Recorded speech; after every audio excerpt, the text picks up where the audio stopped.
Let's move on to a developing story now. Taliban's Minister for Refugees, Khalil Haqqani, has been assassinated following a suicide attack in Kabul. According to sources, the attacker went into the ministry disguised as a refugee looking for his papers.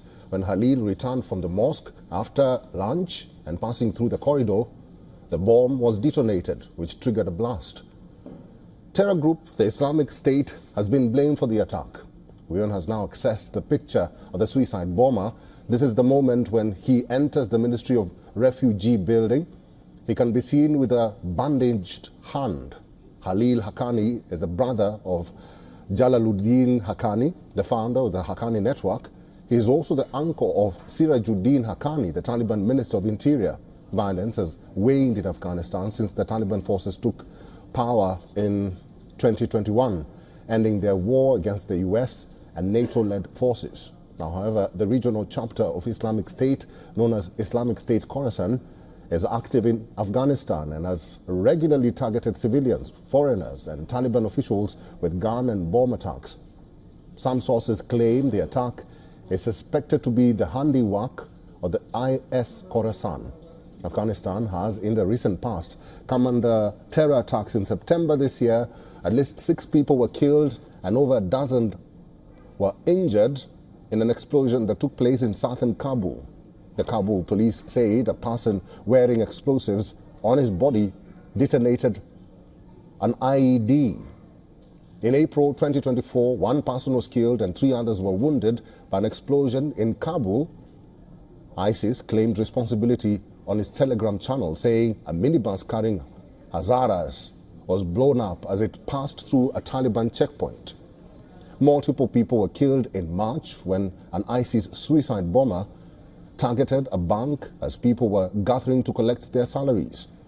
Authorities put the blast's toll at 3, but hospital sources told AFP 20 people were killed.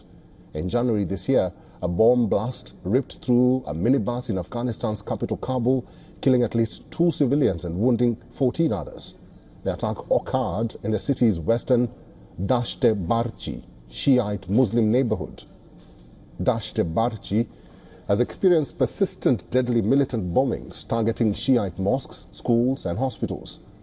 IS Khorasan has claimed credit for almost all the attacks.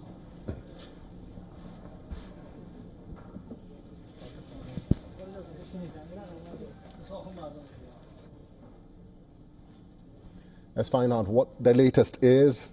Our Pakistan Bureau Chief Anas Malik is now joining us from Islamabad. Anas Malik, we do know that the attacker or the picture of the attacker has been released. We don't know his name. We also don't know the number of casualties at this moment. What more information do you have? Well, Eric, just before this live, I spoke to senior Taliban officials in Kabul, and on the condition of anonymity, they have confirmed that at least 4 people have been killed, including the Minister for Refugees, Khalil Rahman Haqqani, Khalil Ahmad Haqqani, or Khalil Rahman Haqqani as he goes by.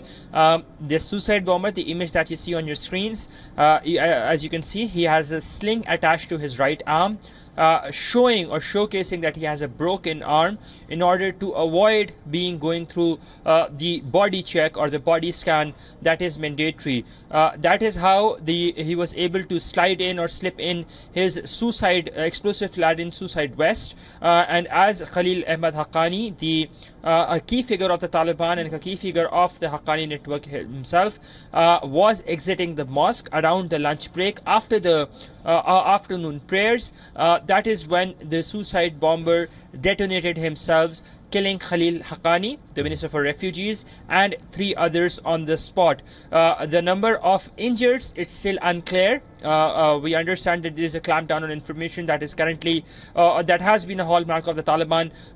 So that is why it is unclear to name or to say to give a figure with regards to the persons who are injured in this act. Now, while no group has claimed responsibility, a lot of jihadi groups, Telegram groups, particularly affiliated with the ISK, have had congratulatory messages. So it wouldn't be a surprise in case if Islamic State Khorasan province, the ISKP, goes on to claim this act of terror as the Taliban government defined it. The Taliban in their statement have also confirmed that it is Kharji or infidels, foreign infidels who are behind this act, a term that they use for Daesh or ISK repeatedly. The Taliban spokesperson Zabiullah Mujahid in a statement has also instructed the media to use the word martyrdom, quote unquote, for Khalil Haqqani and not use any other word on his demise. Anas Malik has just confirmed to us that 4 people have been killed following this suicide attack.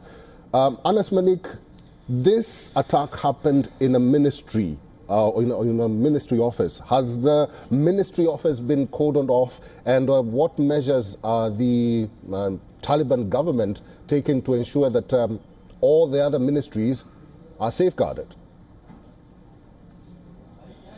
Well, just to give you a sketch, this ministry, the Ministry of Refugees, was earlier the Ministry of Interior previously during the Republic time.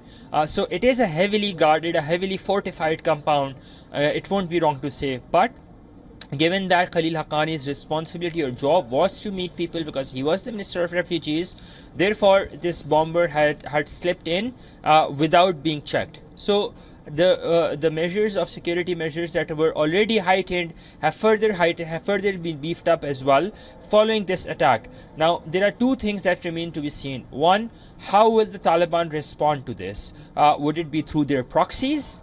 Would it be through blame game on countries in the region, which we have seen historically, be that Tajikistan, Uzbekistan, or even to Pakistan, or would there not be a response at all? That is number 1. Number 2, what happens at the funeral of Khalil Haqqani, because he's not just an ordinary figure. He's the brother of Jalaluddin Haqqani, the founder of the Haqqani network. He's the uncle of the incumbent interior minister of Afghanistan, Siraj Haqqani. So it's not just a name. He was the chief of security, or the head of in charge of security for Kabul for 22 days after the takeover of the Taliban from the 15th of August 2021, when Taliban took power in Kabul, or took over Kabul, up until the 7th of September 2021, up until the Taliban announced an interim cabinet. So there's a lot at stake, and there's a lot at stake both for Taliban internally and with regards to the security powers that they would have to project to the outer world, that they still remain united and their defense